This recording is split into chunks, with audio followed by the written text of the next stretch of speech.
Hello friends, welcome to prepare UPSC. आप सभी का हमारे चैनल में स्वागत है। आज हम इस वीडियो में बात करेंगे H1B वीज़ा के बारे में और H4 वीज़ा के बारे में। इसका इंडिया पर क्या इम्पैक्ट है, क्या ये एक पॉलिटिकल मोटिव है या फिर कुछ और है। चलो चलते हैं वीडियो की तरफ। सबसे पहले हम बात करेंगे कि H1B वीज़ा होता क्या है, कौन सी कंट्री का है और किनको प्रोवाइड होता है। इन सभी के बारे में हम इस वीडियो में चर्चा करेंगे।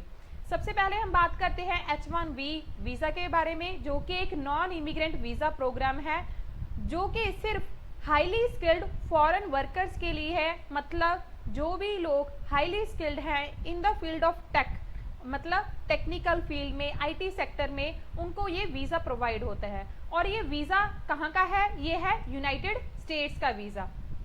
और ये एक चैनल है, जरिया है कि जो हाईली स्किल्ड इमिग्रेंट्स है उस यूएस कंट्री में आ सकें और अपनी जो टेक्निकल क्वालिटीज़ हैं वो शेयर कर सके और उनसे कुछ न्यू डेवलपमेंट्स कर सके। ये कंपनीज को एक आज़ादी देता है कि वो फॉरेन वर्कर्स को अपनी कंपनी में हायर कर सकते हैं ताकि जो वो टेक्निकल एक्सपर्टाइज हो सके कुछ एरिया में और उनकी जो खाली जगह है उनको डिफ़िकल्टी लग रही है वो फिल कर सके। ये जो H1B प्रोग्राम है इसने टेक्निकल इंडस्ट्री को बहुत ज़्यादा एडवांटेज दिया है, बहुत ही ज़्यादा बेनिफिट किया है, जिससे कि यूएस की टेक्निकल इंडस्ट्री बहुत ज़्यादा आगे तक जा रही है। अब बात करते हैं कि H1B वीज़ा इंडिया के लिए क्यों इम्पोर्टेंट है। क्योंकि जो भी H1B वीज़ा लेकर यूएस से जाता है उसके वो 70% शेयर होल्डर हैं। शेयर होल्डर का मतलब अगर 100% मतलब 85,000 H1B वीज़ा अप्लाई करते हैं तो उनमें से 70% इंडियंस हैं जो कि वहाँ पर टेक्निकल फील्ड में जाते हैं। ये आईटी प्रोफेशनल्स वहाँ पर एम्प्लॉय होने के लिए जाते हैं।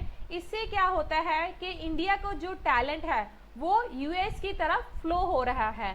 और जो कुछ पॉलिटिकल पार्टीज ऐसी हैं जो कि इस वीज़ा के खिलाफ हैं और इसको बंद करना चाहती हैं।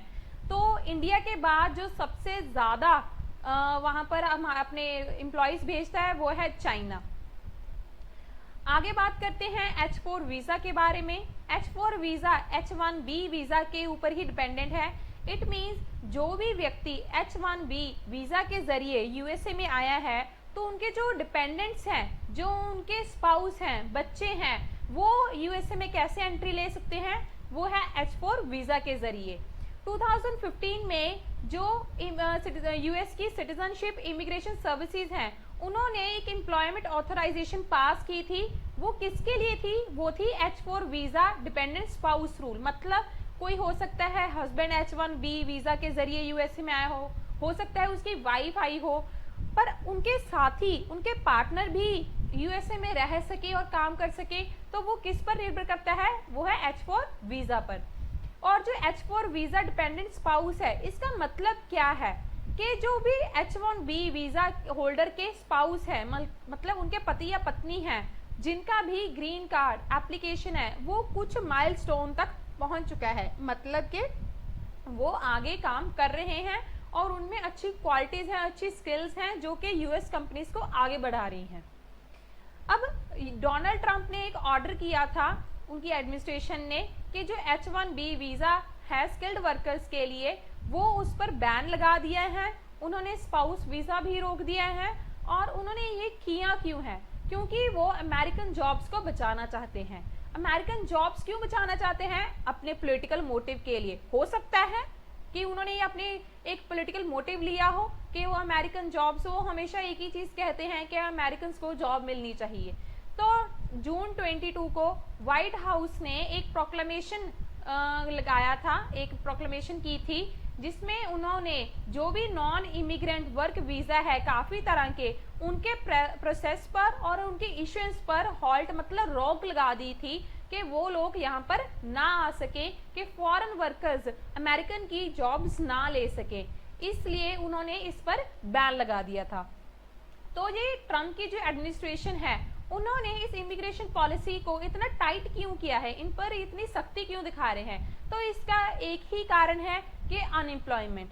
यूएसए में अनएम्प्लॉयमेंट बढ़ रही है, पर किन के लिए बढ़ रही है? अमेरिकन्स के लिए। तो वो हमेशा अपना एक ही एजेंडा आगे लेके आते हैं अपने इलेक्शन रैलीज में, वो है America first policy. It means Americans are the first choice for the American jobs. वो चाहते हैं कि अमेरिकन लोग ही उनकी जॉब्स करें अमेरिकन कंपनीज में, ताकि वो अपनी अनएम्प्लॉयमेंट खत्म कर सके।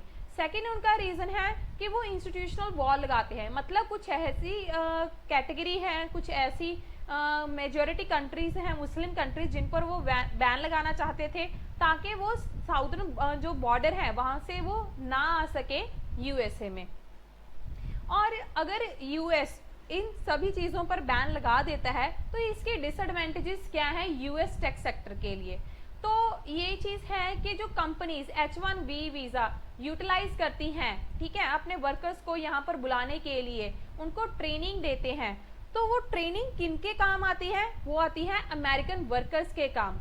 वो क्या कहते हैं कि जो अमेरिकन वर्कर्स हैं उनको वो ट्रेन करते हैं इन्हीं स्किल्ड वर्कर्स के साथ जो कि अब्रॉड से आते हैं। अगर वो लोग अब्रॉड से आ नहीं सकेंगे तो अमेरिकन वर्कर्स ट्रेंड नहीं हो सकेंगे। अगर वो ट्रेंड नहीं हो सके तो यूएस टेक सेक्टर आगे कैसे बढ़ेगा?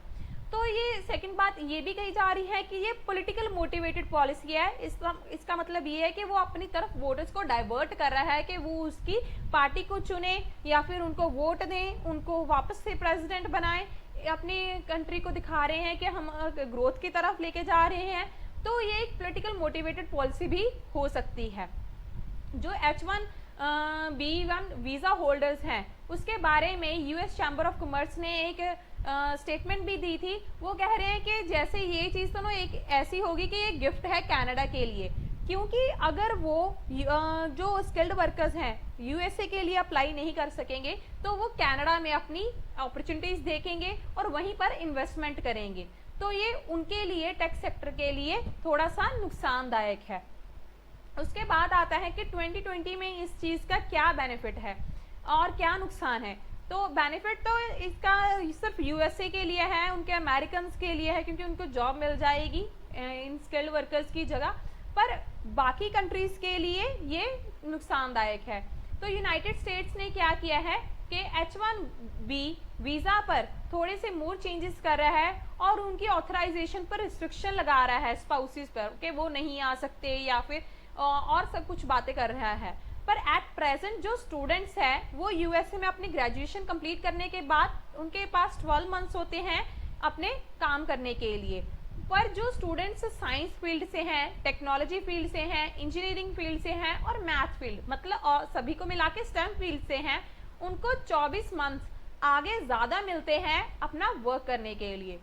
तो ये हमें नहीं पता कि H1B वीज़ा में आगे क्या अनाउंसमेंट होगी, हो सकता है ये खोल भी दिया जाए अगर कोई और प्रेसिडेंट बनता है, तो हम इस बारे में कुछ नहीं कह सकते। तो आज की वीडियो यहीं समाप्त होती है। अगर हमारी वीडियो आपको पसंद आई हो तो हमारा चैनल ज़रूर लाइक एंड सब्सक्राइब करें। धन्यवाद।